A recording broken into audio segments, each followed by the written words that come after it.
Hello नमस्कार, जय हिंद, वंदे मातरम। आप देख रहे हैं जियो न्यूज और हम आपके लिए लेकर आए हैं देश दुनिया की आपके राज्य शहर की सिलेक्टेड काम की फटाफट बड़ी खबरें। लेकिन उससे पहले यदि आपने हमारे चैनल को सब्सक्राइब नहीं किया है तो चैनल को सब्सक्राइब करके बेल नोटिफिकेशन ऑन करें और इस वीडियो को ज्यादा से ज्यादा लाइक और शेयर करें। बड़ी खबरें देखने से पहले आपके लिए आज का सवाल, भारत का राष्ट्रीय जलीय जीव कौन सा है? ऑप्शन ए मगरमच्छ, option B Ganga dolphin, option C समुद्री कछुआ और ऑप्शन डी शार्क। इस सवाल का जवाब हमें कमेंट करें और आप किस राज्य और शहर की ज्यादा खबरें देखना चाहते हैं हमें कमेंट करके बताएं ताकि हम आपके राज्य शहर की ज्यादा खबरें दिखा सकें। चलिए अब देखते हैं आज की फटाफट बड़ी खबरें। टीएमसी विधायकों की शिकायत पर ममता बनर्जी के घर पहुंची सीआईडी, पुलिस आने के बाद एंट्री मिली। नेता विपक्ष के प्रस्ताव पर फर्जी साइन का आरोप। टीएमसी में चल रहे विवाद के बीच सीआईडी की टीम ममता बनर्जी के कालीघाट स्थित आवास पर पहुंची और इसी परिसर में पार्टी का केंद्रीय कार्यालय भी है। शुरुआत में टीम को अंदर जाने से रोक दिया गया, लेकिन बाद में अतिरिक्त पुलिस बल की मौजूदगी में अधिकारियों ने परिसर में प्रवेश किया। टीएमसी के पूर्व सांसद सुभाषिस चक्रवर्ती ने कहा कि अभिषेक बनर्जी की गैर मौजूदगी में तलाशी की अनुमति नहीं दी गई थी। उन्होंने कहा कि अभिषेक के आने के बाद एजेंसी जांच कर सकती है। दरअसल पार्टी के कुछ बागी विधायकों ने स्पीकर से शिकायत भेजी थी। उनका आरोप है कि शोभन देव चट्टोपाध्याय को नेता विपक्ष बनाने के प्रस्ताव पर अभिषेक बनर्जी के लेटर हेड का इस्तेमाल किया गया और उस पर फर्जी साइन किए गए। विधायकों ने अभिषेक पर ही फर्जी दस्तखत कराने का आरोप लगाए हैं। ममता ने कल्याण बनर्जी को लोकसभा में चीफ व्हिप बनाया, स्पीकर को लेटर लिखा। एक दिन पहले 20 बागी सांसदों ने काकोली को व्हिप चुना था। टीएमसी में टूट के बीच ममता बनर्जी ने सांसद कल्याण बनर्जी को लोकसभा में पार्टी का चीफ व्हिप नियुक्त किया है। वहीं लोकसभा स्पीकर ओम बिरला को लेटर लिखकर कहा गया है कि इसे तत्काल प्रभाव से लागू किया जाए।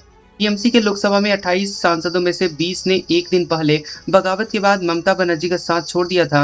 उन्होंने एनडीए सरकार को समर्थन देने का फैसला किया है। इन लोगों ने सांसद काकोली घोष दस्तीदार को अपना चीफ व्हिप चुना था। खुद काकोली घोष ने बागी सांसदों के साइन वाला लेटर लोकसभा स्पीकर को भेजा था। इसमें टीएमसी से अलग हुए सांसदों के लिए अलग संसदीय ब्लॉक के रूप में सीटिंग मांगी थी। चीफ व्हिप किसी राजनीतिक दल का सीनियर नेता होता है जो संसद या विधानसभा में पार्टी के सांसदों या विधायकों के बीच अनुशासन बनाए रखने और पार्टी की रणनीति लागू करने की जिम्मेदारी संभालता है। अगर कोई आदेश नहीं मानता है तो उसके खिलाफ अनुशासनात्मक कार्यवाही की जाती है। खानसर कोचिंग विवाद, पटना में छात्रों का प्रदर्शन। रोशन आनंद की रिहाई की मांग, बोले एक को जेल दूसरे को बेल क्यों? खानसर की कोचिंग पर हमले के मामले में जेल में बंद ज्ञान बिंदु कोचिंग के डायरेक्टर रोशन आनंद की रिहाई की मांग को लेकर छात्र तीसरी बार सड़क पर उतरे हैं। पटना कॉलेज के बाहर छात्र जुटे हैं और स्टूडेंट्स पटना के कारगिल चौक तक मार्च निकालने की तैयारी में है। मौके पर भारी पुलिस संख्या में भी तैनात है। वाटर कैरन भी मंगवाई गई है और छात्रों ने कहा कि बिना किसी जांच कमेटी के आप किसी को जेल में डाल देते हैं, जांच कीजिए फिर एक्शन लीजिए। रोशन सर के हजारों छात्रों के जीवन का सवाल है, सरकार को इसमें दखल करना चाहिए। एक को जेल एक को बेल, ये कैसी कार्रवाई है? जो गोली चलवाता है वो बाहर है, जिसने कुछ नहीं किया, मौके पर मौजूद भी नहीं था, वो जेल में है। H1B वीजा पर $1 लाख वसूलने का आदेश रद्द, कोर्ट बोला ट्रंप फीस के नाम पर टैक्स नहीं ले सकते, भारतीयों को सबसे ज्यादा राहत मिलेगी। अमेरिकी फेडरल कोर्ट ने ट्रंप के H1B वीजा पर $1 लाख यानी करीब 95 लाख रुपए फीस वसूलने वाली नीति को रद्द कर दिया है।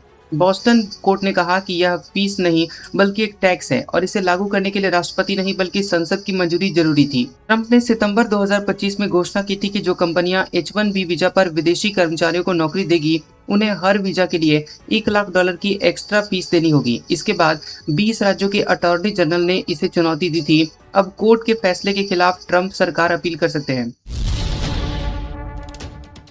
पेट्रोलियम मंत्री बोले भारत में 76 दिन का फ्यूल स्टॉक। मंत्रालय ने बताया तेल कंपनियों को हर दिन 600 से 700 करोड़ रुपए का नुकसान हो रहा। पेट्रोल डीजल पर पेट्रोलियम मंत्रालय और केंद्रीय पेट्रोलियम मंत्री हरदीप सिंह पुरी और दो अलग अलग बयान उनके सामने आए, जिनसे पता चलता है देश में फ्यूल का स्टॉक तो है लेकिन कीमतें बढ़ सकती हैं। एक और केंद्रीय मंत्री पुरी ने कहा कि भारत के पास वर्तमान में अपनी रणनीतिक पेट्रोलियम रिजर्व, रिफाइनरी स्टॉक और कमर्शियल स्टॉक को मिलाकर 76 से 80 दिन की खपत के बराबर फ्यूल रिजर्व मौजूद है। उन्होंने कहा कि मिडिल ईस्ट में अमेरिका और ईरान के बीच बढ़ते हुए तनाव के बावजूद देश की तेल सप्लाई पूरी तरह से सुरक्षित है और ग्लोबल मार्केट में कच्चे तेल की कीमतें बहुत लंबे समय तक ऊंचे स्तर पर नहीं रहेंगी। वहीं दूसरी ओर पेट्रोलियम मंत्रालय के एडिशनल सेक्रेटरी प्रवीण खनूजा ने एक प्रेस ब्रीफिंग में ये भी बताया कि एलपीजी के अलावा तेल कंपनियां वर्तमान में डीजल पर 30 रुपए प्रति लीटर और पेट्रोल पर 6 रुपए प्रति लीटर की अंडर रिकवरी यानी नुकसान झेल रही है। इस कारण से कंपनियों को हर दिन करीब 600 से 700 करोड़ रुपए का नुकसान उठाना पड़ रहा है। फीच ने भारत की जीडीपी ग्रोथ का अनुमान घटाकर 6.4% किया। अमेरिका ईरान जंग के असर से थमेगी रफ्तार, महंगाई बढ़कर 5.3% पहुंचने की आशंका। अमेरिकी रेटिंग एजेंसी फीच रेटिंग्स ने चालू वित्त वर्ष FY 2027 के लिए भारत की जीडीपी ग्रोथ का अनुमान 6.7% से घटाकर 6.4% कर दिया है। फीच का कहना है कि अमेरिका ईरान जंग की वजह से सितंबर और दिसंबर तिमाही में भारतीय अर्थव्यवस्था की रफ्तार धीमी होगी। सोना 1,095 रुपये बढ़कर 1,53,000 रुपये पर पहुंचा। चांदी 1,307 रुपये महंगी होकर 2,46,000 रुपये हुई। सोने के दाम में 9 जून को बढ़त देखने को मिली। India bullion and jewellers association IBJ के मुताबिक 10 ग्राम 24 कैरेट सोने के दाम 1,095 रुपये बढ़कर 1,53,000 रुपये हो गए हैं। हालांकि चांदी के दाम में गिरावट रही। 1 किलो चांदी की कीमत 1,307 रुपये कम होकर 2,46,000 रुपये प्रति किलो पर आ गई है। जापान के बाद नेपाल ने भी भारतीय आमों पर रोक लगाई। जांच में ज्यादा कीटनाशक मिलने का दावा। जापान के बाद अब नेपाल ने भारत से आम मंगवाने पर रोक लगा दी है। नेपाल के अधिकारियों का कहना है कि जांच में कुछ खेपों में तय सीमा से ज्यादा कीटनाशक मिले हैं। नेपाल सरकार के मुताबिक ये फैसला खाद्य सुरक्षा नियमों का पालन कराने के लिए लिया गया है और सरकार ने साफ किया है कि इसका मकसद भारत के साथ व्यापारिक रिश्तों को प्रभावित करना नहीं है। रोक लगने से करीब यहाँ पहले 15.8 मीट्रिक टन भारतीय आम नेपाल पहुंच चुके थे और इनकी कीमत लगभग 10 लाख नेपाली रुपए बताई गई है। ईरानी बोट्स पर हमले के लिए तैनात अमेरिकी हेलीकॉप्टर क्रैश, हॉर्मुज के पास हुआ हादसा, ट्रम्प बोले दोनों पायलट सुरक्षित। अमेरिकी सेना का एक अपाचे हेलीकॉप्टर हॉर्मुज स्ट्रेट के पास क्रैश हो गया। अमेरिकी राष्ट्रपति डोनाल्ड ट्रंप ने न्यूयॉर्क में पत्रकारों से बातचीत के दौरान घटना की पुष्टि की है। उन्होंने कहा कि हेलीकॉप्टर में सवार दोनों पायलट सुरक्षित हैं। फिलहाल ये साफ नहीं है कि हेलीकॉप्टर तकनीकी खराबी के कारण गिरा है या किसी हमले का शिकार हुआ है। अमेरिकी सैन्य अधिकारियों ने मामले की जांच शुरू कर दी है। इस मामले पर रिपोर्ट जारी की जाएगी। अमेरिकी सेना हॉर्मुज स्ट्रेट में Apache helicopter, MQ-9 reaper drone, FA-18 और F-35 लड़ाकू विमानों की मदद से सुरक्षा अभियान चला रही है। रिपोर्ट्स के मुताबिक अपाचे हेलीकॉप्टरों का इस्तेमाल छोटे हथियारबंद बोट्स और ड्रोन के हमले रोकने के लिए किया जाता है। रोटी तक EMI पर लेने को मजबूर हुए ईरानी। अमेरिका ईरान जंग का असर, तेल 430% तो अंडे 345% महंगे हो गए। मैंने मोहल्ले की दुकान से उधार राशन लिया, अगले दिन पैसा देने गया तो बिल दोगुना हो चुका था। तेहरान के 52 साल के सरकारी कर्मचारी मेहदी की ये बात ईरान में महंगाई की तस्वीर को बयां करती है। तेहरान, इस्फहान, अहवाज और मशहद के लोगों से बात करने पर पाया गया कि उनकी आवाजों में अब बमों से ज्यादा रसोई का डर दिख रहा है। मेहदी ने बताया कि महंगाई इतनी बढ़ गई है कि अब तनख्वाह महीने के बीच में ही खत्म हो जाती है। कई इलाकों में हालात यहाँ तक पहुँच गए हैं कि लोग रोटी, राशन और सुपरमार्केट पैकेज तक EMI में खरीद रहे हैं। इसराइल और अमेरिका के हमलों के बाद कुछ ईरानियों को लगा था कि सरकार गिर जाएगी, लेकिन ऐसा हुआ नहीं। अब सरकार समर्थ हो या विरोधी, सभी युद्ध, महंगाई और अनिश्चितता से टूट रहे हैं। युद्ध के बाद से देश में कुकिंग ऑयल 430%, अंडे 345%, चावल 287% और दूध 139% तक महंगे हो चुके हैं। यूपी विधानसभा चुनाव 3 महीने पहले हो सकते हैं। जनगणना बोर्ड परीक्षाएं इसकी वजह।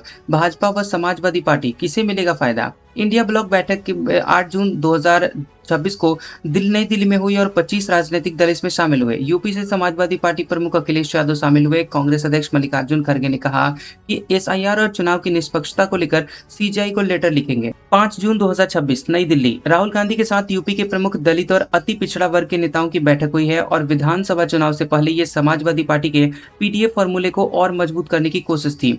4 जून 2026 लखनऊ में भाजपा के संगठन महामंत्री धर्मपाल सिंह ने कहा कि यूपी विधानसभा चुनाव में पश्चिम बंगाल चुनाव मॉडल अपनाएंगे। 1,76,000 बूथ पालक तेजी से नियुक्त कर लिए गए और यहां भाजपा के 98 संगठनात्मक जिलों के अध्यक्ष मौजूद थे। ये 3 संकेत इस बात को बढ़ावा दे रहे हैं कि यूपी में विधानसभा चुनाव तय समय से पहले हो सकते हैं। लखनऊ की ब्यूरोक्रेसी से जुड़े हुए सोर्सेस राष्ट्रीय जनगणना को इसकी बड़ी वजह बता रहे हैं। दरअसल चुनाव फरवरी में प्रस्तावित है और इसी महीने में जनगणना का दूसरा चरण भी शुरू हो रहा है। प्रति व्यक्ति सुरक्षा खर्च 1% बढ़ा तो क्राइम 0.36% घटा। SBI की 28 राज्यों पर स्टडी, जहां CCTV ज्यादा वहां अपराध कम हुए। देश की अर्थव्यवस्था और अपराध में गहरा रिश्ता है। अपराध में महज 1% की कमी से अल्पकाल में वास्तविक GDP विकास दर 0.11% और दीर्घकाल में 0.133% तक बढ़ जाती है। एसबीआई रिसर्च ने देश के 28 राज्यों की स्टडी के आधार पर यह निष्कर्ष निकाला है। जब सरकार प्रति व्यक्ति के हिसाब से अपनी सुरक्षा खर्च में 1% की बढ़ोतरी करती है तो उस राज्य में अपराध दर लगभग 0.36% घट जाती है। मतलब यह है कि सुरक्षा पर जितना ज्यादा खर्चा होगा उतना ही जुर्म कम हो जाएगा। मणिपुर गांव में सुरक्षा बलों की एंट्री पर नई शर्त, विलेज अथॉरिटी को पहले खबर देनी होगी। नगा गांव को हमले के बाद बढ़ा तनाव। खबर है कि मणिपुर में 3 साल से जातीय हिंसा चल रही है और राज्य में पूरी तरह शांति नहीं है।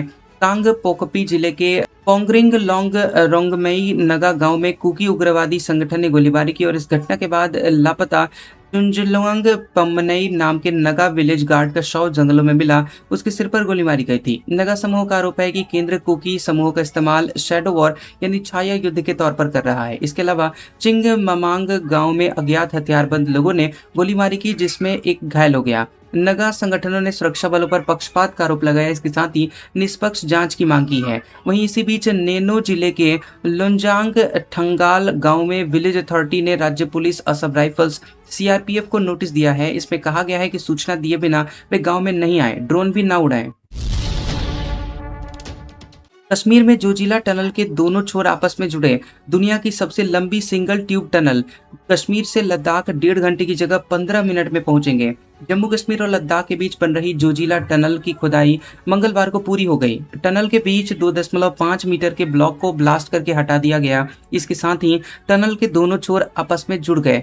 13.15 किलोमीटर लंबाई वाली ये दुनिया की सबसे लंबी सड़क टनल है जिसमें एक ही सुरंग से दोनों डायरेक्शन में गाड़ियां चल सकेंगी और ये टनल जम्मू कश्मीर और लद्दाख की ऑल वेदर कनेक्टिविटी बनाए रखेगी और सुरंग को फरवरी 2028 तक चालू कर दिया जाएगा। ये सुरंग मध्य कश्मीर के बालटाल यानी गांदरबल को लद्दाख के द्रास जिले के मिनी मार्ग से जोड़ेगी और इसके साथ ही लगभग 18 किलोमीटर की अप्रोच रोड भी बनाई जा रही है।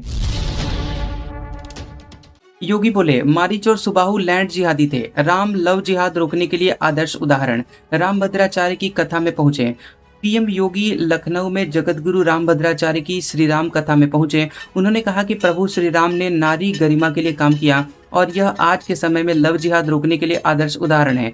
शायद ही कोई ऐसा भारतीय हो जिसके डीएनए में भारत हो और वह राम को न मानता हो। पीएम ने कहा कि याद करिए, रावण का राज्य था, खर और दूषण पूरे दंडकारण्य में कब्जा जमाए थे, ताड़का बक्सर तक आ गई थी। ये सब मिलकर पूरा उजाड़ मचाए हुए थे और जब भी नकारात्मक ताकतें आती हैं तो उजाड़ ही करती हैं। उन्होंने कहा कि खर दूषण और मारीच सुबाहु क्या कर रहे थे, वे भी रावण के साथ लैंड जिहाद के अभियान से जुड़े हुए थे। साधु संतों को उनकी जगह से हटाकर लैंड जिहाद करते थे। राम कथा केवल सुनने का विषय नहीं है और इसे सुनकर समझना होगा। भारत ने पहली बार 12 परमाणु बम तैनात किए। 2 साल में देश के एटमी हथियार 180 से बढ़कर के 190 हुए, पाकिस्तान से 20 ज्यादा। भारत ने पहली बार 12 परमाणु हथियार मोर्चे पर तैनात किए हैं और देश का परमाणु हथियारों का भंडार भी 180 से बढ़कर 190 हो गया है। Stockholm International Peace Research Institute की ताज़ा रिपोर्ट में ये बताया गया है। रिपोर्ट में यह भी बताया गया है कि 2025 में भारत ने एक भी परमाणु हथियार तैनात नहीं किया था, लेकिन 2026 में 12 की तैनाती की गई। पाकिस्तान के परमाणु हथियारों में कोई बढ़ोतरी नहीं हुई है। उसके पास अभी भी 170 परमाणु हथियार हैं और उसके कितने हथियार तैनात हैं ये स्पष्ट नहीं है। मानसून ने 16 राज्य कवर किए, मुंबई पहुंचेगा। यूपी के उन्नाव में पेड़ उखड़े, कर्नाटक में गाड़ियां बही, एमपी राजस्थान में आंधी और बारिश का अलर्ट। मानसून 6 दिन में 16 राज्यों तक पहुंच गया है और मानसून ने पश्चिम बंगाल में एंट्री मंगलवार को कर ली है। फिलहाल ये मुंबई से करीब 150 किलोमीटर दूर है और अगले 48 घंटे में शहर में दस्तक दे सकता है। वहीं अगले सप्ताह यह गुजरात, मध्य प्रदेश, छत्तीसगढ़, पश्चिम बंगाल और ओडिशा तक पहुंच सकता है। मानसूनी हवाओं के असर से कई मैदानी राज्यों में गर्मी कम हुई है। इसके साथ ही प्री मानसून के कारण कई जगह पर 50 से 60 किलोमीटर प्रति घंटे की रफ्तार से आंधी और तेज बारिश हो रही है और उत्तर प्रदेश के उन्नाव में आंधी से कई जगह पर पेड़ उखड़ गए। केरलम और कर्नाटक में पिछले 4 दिनों से लगातार बारिश जारी है। बेंगलुरु और बेलगावी में भारी बारिश के बाद कई सड़कों पर पानी भर गया। कुछ जगहों पर गाड़ियां पानी में बहती हुई नजर आई। इधर राजस्थान, पंजाब, हरियाणा और चंडीगढ़ में गर्मी का असर बना हुआ है। कई जिलों में हीट वेव का अलर्ट है। श्रीगंगानगर का अधिकतम तापमान 45.6 डिग्री सेल्सियस दर्ज किया गया। आज का सुविचार, एक बात याद रखना, जिद से हासिल की हुई चीज कभी खुशी नहीं देती। कैसा लगा ये वीडियो हमें कमेंट सेक्शन में जरूर बताएं। वीडियो पसंद आया हो तो वीडियो को लाइक और शेयर करें और ऐसी इंटरेस्टिंग वीडियोस देखने के लिए हमारे चैनल जियोबी न्यूज को सब्सक्राइब करें और बेल आइकॉन को दबाएं। और हमारे ओल्ड और लेटेस्ट वीडियोस देखने के लिए हमारे प्लेलिस्ट और कम्युनिटी टैब को जरूर चेक करें। तो मिलते हैं अगले वीडियो में, तब तक के लिए आपका शुक्रिया।